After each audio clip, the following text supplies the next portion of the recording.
Welcome to the Catalyst Life Coaching Podcast with John Kim and Noelle Cordeaux. If you're inspired to begin your own life coaching practice or just want to learn a little bit more about what it's all about, visit JRNI.co. That's JRNI.co for more information. Your adventure awaits. Hey guys, what's up? Today we're going to talk about the other F word, and I'm not talking about family. I'm talking about focus. Noelle Cordeaux, what do you think about focus? It's necessary and hard. It is.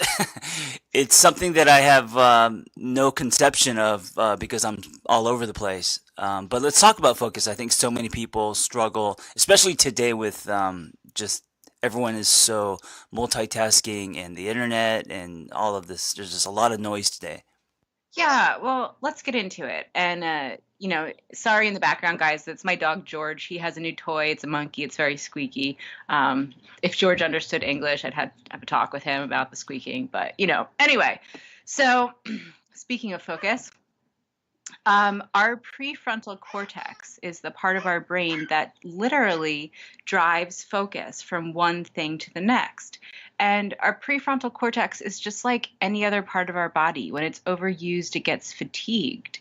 And things that can cause your prefrontal cortex to get tired and kind of not want to work anymore are 25 tabs open on your computer, text messaging, Facebook Messenger, someone talking to you, trying to do too many things at once, multitasking. John, how does this resonate with you as far as what can kill your focus? Yeah, absolutely. It's hard. I'm listening to you. This is great. I love the way that the universe works because I'm listening to you. We're talking about focus, and I'm hearing George squeak, and I'm trying to stay focused on this. So it's a nice test. Oh yeah, I love it. he's adorable. Yeah. So for me, I'm not sure if I have ADD. If I was diagnosed with ADD, I would be, as a kid, I would be completely, everything would make sense in my life. But instead of focusing, which is hard for me, I'm super productive when I try to hit flow. So I try to design things or an environment for me to kind of hit flow states, and so in order to do that, and since I'm all over the place, I take advantage of that by like spinning a lot of plates. So for me, it's really hard to just sit down for 4 hours and focus on one thing. Instead, what I do is I spin like two or three things, work in sprints. That helps a lot. So my focus is kind of spread out, I guess you would say. And so Yeah. it's by kind of like by being unfocused, I'm really focused, if that makes Well, sense. I think that that's another piece of this, right? Is there's this mythical idea of what we're supposed to do and how we're supposed to function. We're supposed to go to bed early, wake up early, eat right, work out, work, 40 hours a week, keep your house immaculately, have your finances in impeccable condition, your relationships are all nice and tidy and in order. And we all know that that doesn't happen. Like that's impossible, right? So like another fun fact about how humans work is every day we wake up with a set amount of willpower. It's finite. It's like that little hourglass that you turn. Like it when it runs out, it runs out, and then you just have nothing left to actually focus on what you want to get to. So I think, talking about making priorities for your day and setting a realistic list of things that you want to focus on is what ultimately helps you with the kind of the long-term marathon of goal accomplishment. Yeah, for sure. I think breaking things down because we have of course, our macro goals and dreams, but things are built brick by brick. So when I wake up, I just try to think about what do I need to get done today, um, and instead of thinking about where I want to be in 5 years. Right. Well, and I think there are consistencies, right? Like physical fitness, taking care of your body, um, healthy age, like, healthy aging, like you are very consistent and focused on those aspects of your being that are very, very important to you. And you have a lot more focus and discipline than I do in those areas, right? Yeah, but So, but I think we also work differently. I don't see that is crucial to me, or else I completely fall apart. Environment. So I'm a huge believer in the state, changing your state, keeping it high, and that's why I use things like focus. For you, it might be different. For you, you may need to be, alone or in a quiet place. Or I mean, I don't know how it is for you to be really focused. well, what I'm able to do is I'm able to sustain focus on work for very long areas of time. Yeah, so Um, that's a complete opposite of me. Yeah, which and I guess they both have their pros and cons, right? Like we all know I have this really bad tendency to work myself into a state of exhaustion. So something that I'm really trying to correct in my life is a sense of balance. And, taking time out to play, taking time out to have a exercise routine, taking time out to see my friends, which are all things that for the past like 3 or 4 months I haven't done. The company's been going great, but But is but that is I've been that kind of miserable. is that because you get so into the trenches of your work, or is it because you just those are? I mean, they're obviously important to you. You just forget to do them. I'm assuming. Yeah, I think it's because I get so into the trenches of work that I isolate and singularly focus, and it's to a detriment, you know? And so that's the dark side of focus is when you're so wrapped up in one thing, you lose balance. But I was reading Caroline Miller's book called Getting Grit, and it's about long-term goal accomplishment. And she says that those hard times, those dark times, those times when you are um, out of balance are essentially one of the ingredients of long-term goal accomplishment. That, one of the things we don't talk about with people who are very successful are that they suffer in many ways, and that it's impossible to keep all of your balls in the air at the same time. You really just have to pick a ball to keep in the air. I think I also love this idea that you were mentioning about the pressure to stay focused, especially today with all the how to how to scale your business and how to hustle and all the videos on the internet. It puts a lot of pressure on us. We don't give ourselves a lot of room if we're not focused to be kind to ourselves. It's true. And I think, all of that noise represents another really huge myth that there's some like magical pill or mystical solution or new fad or new technology or new, influence or style that leads to success, however you define it. The reality is it's like whether you have a fitness goal, whether you have a professional goal, whether you have goals in relationships and friendship, it's fucking work. Little tiny steps day after day and consistency that get you to the finish line. Consistency is the number one ingredient for goal accomplishment. Um, that is actually such an important piece right there. Consistency. It's all about the long game, and I think that if you can stay focused one day, that's great. But it's about so I would get more done, and I would be happier if I'm generally focused, for 3 months than being hyper focused for 4 weeks.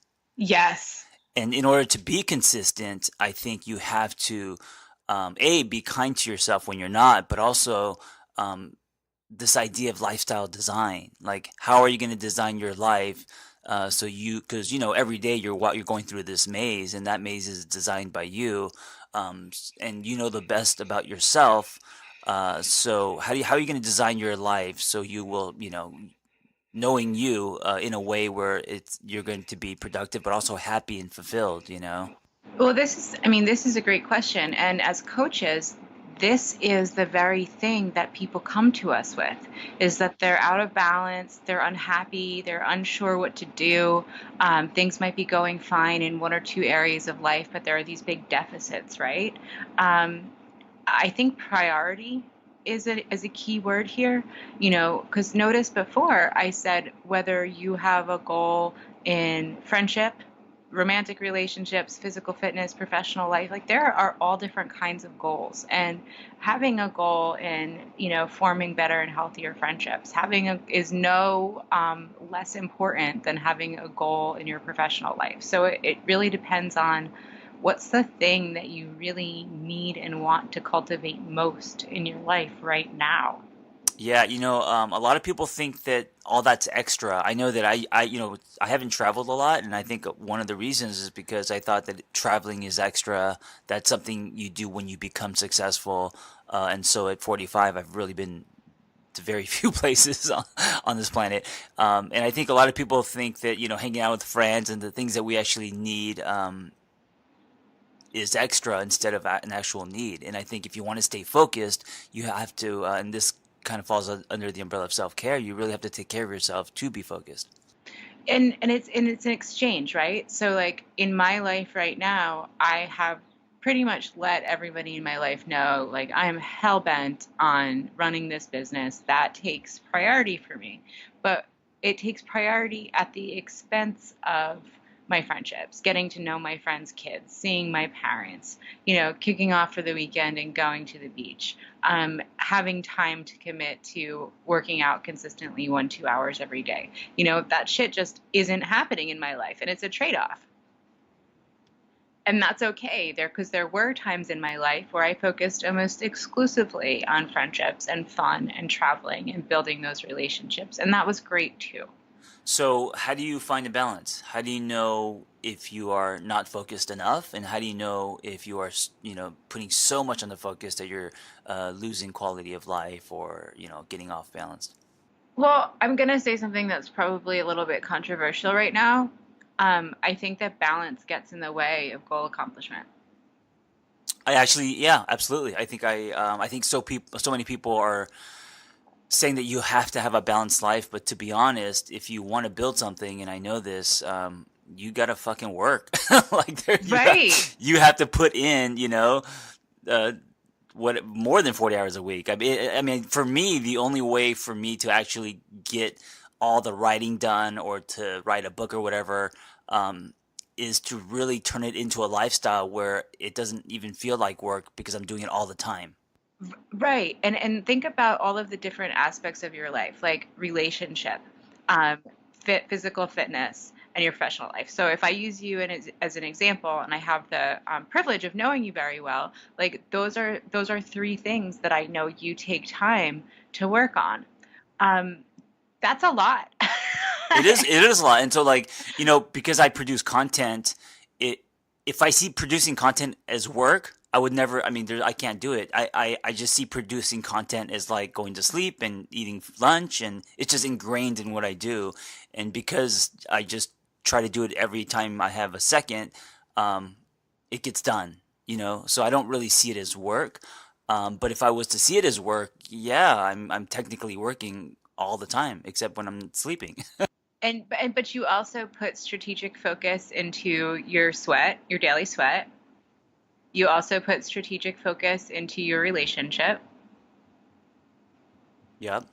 And those things go into the box of how much willpower we have every day. And so like when somebody comes to me and they're not happy, I'm kind of like, well, what is it, the thing that you really want the most, and what are you giving your time to instead? So if somebody comes to me and they're like, I want a partner, I want a romantic partner, and they're throwing all of their time into work, and they're throwing all of their time into the gym, and they're throwing all of their time into dealing with their family and putting out everybody else's fires, I'm like, where the fuck are you getting this time to even date someone? And so going back to this idea of balance, I don't think balance is, like splitting up your life into like a perfect pieces of a pie where it's like 30% goes to this and 30% goes to this and 30, because if that's the case, you're not going to be able to accomplish big dreams. It's an illusion. And the coaching question that I always go back to is, what are you willing to let go of? If you really want X, I was talking with one of our coaches the other day, and she gave up a really high powered career and she wanted to build community and she wants friendships and she just moved to a really cool new city and she's getting up early and going to the coffee shop and talking to people and she has all this stress about like what's the next thing, what's my career, and I'm like, dude, like how do you feel right now? And she's like, I feel amazing. I'm like, pay attention to that, like you're doing something else with your time that's equally as valid. One of the most focused people on the planet are athletes, right? Athletes that, compete on a professional level. And if you look at any athlete's life, doesn't matter what they're doing, they they eat, live, and breathe what they whatever sport that they're, it's like from what they eat to the activities to how much they train to what they absorb in their, like what they read about, like it's just they live and breathe, and that's how they're able to excel at what they do. And I don't think it's any different if you're a life coach or if you're building building a startup, or it doesn't matter what you're doing. It really has to be a lifestyle. I just think that it's the only way in this world to really make any kind of dent, I think. It's immersion. And what you described with athletes, yep. And what you described with athletes, it's actually a coaching theory. It goes back to the science of priming, priming, and it's a sports psychology goal setting theory component that tells us that it's like why vision boards work, right? So if you constantly surround yourself with and immerse yourself relentlessly in visual, audio, and tangible images of what you want to accomplish, you are more likely to do that. And that's literally how athletes are trained. Yeah, absolutely. So let me ask you this. What's the difference? Is there a fine line between immersion, which I totally agree with you on, and obsession? At what point does it get dangerous, right? Like for example, Stephen King in the woods knocking out a novel a weekend, is that immersion, or is that is that obsession? Is that basically having no life? I mean, is he happy? Right. I guess it Is depends on the individual. is he accomplishing his goals? Like I'm such an extrovert that if one of the things that's hurting me right now is I don't spend enough time around people because I spend so much time alone working. And I know that. Like it's not a secret. My partner comes home and he's like, "Did you shower today? Did you leave the house?" And I'm like, maybe." So it depends on the person. If somebody's an introvert, if Stephen King is an introvert, and that fills his soul and his bucket and pads his wallet, and at the end of his life, he will look back and say, like, damn, like, I have no regrets about how I spent my time. Cool. Yeah, and I remember when I was life coaching full time, and I had a full practice, kind of bringing this back to life coaching. Knowing me and myself, emerging myself, but also making sure that I was happy and had some meaning. The only way that I was able to do that was to have a session, and then say online, then go to the coffee shop, meet someone in person, so I get out and get involved in the real world. And then come back and do something on the phone while I'm walking. I had to just always constantly switch it up.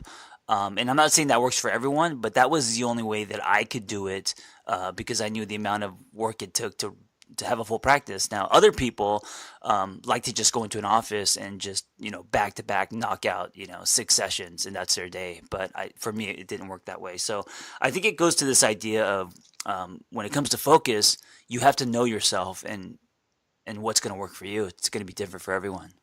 Yeah, you have to know yourself. You have to know what works for you, and you have to have the courage to change things if it's not working. Like I've been on a fitness journey for a while now, and I finally like figured out that it's my kettlebell. I love my kettlebell, so I'm doing a 300 swing a day challenge right now, It's fucking great because I'll write and do what I have to do for work for like 15 minutes, set a timer, get up and do a bunch of swings. And then then I'm done my workout. I feel great at the end of the day and I've kind of like woven it into my goals versus beating myself up or saying, "Oh, I didn't get to the gym today. I didn't get to the yoga studio, whatever. I didn't get to a physical place." Yeah, knowing what you like and what works for you is huge, I think, when it comes to being focused. Yep. Know thyself. That's the message. Know thyself. I want to insert something real quick. 9 brain foods, because I love to eat, that will help with your concentration. So, blueberries, which are amazing. Um, green tea. I don't know if you drink green tea. I know you love this. Avocados Uh-huh. actually help you focus. Leafy green vegetables, which I don't even know what those are, but that helps you focus. Fatty fish. This one we all forget to do is drink more water. Dark chocolate actually helps you focus. Flax seeds and nuts. I think I need to up on the flax seeds and the green tea, but I think I hit all the other. Well, I don't really eat chocolate, but I drink wine. That counts, right? Yes, wine. That will improve your focus. So let's wrap this up. Let's do a recap, and I kind of like that we splatter paint with these podcasts, and then kind of organize our thoughts at the end. So what was your takeaway, Noelle, about focus?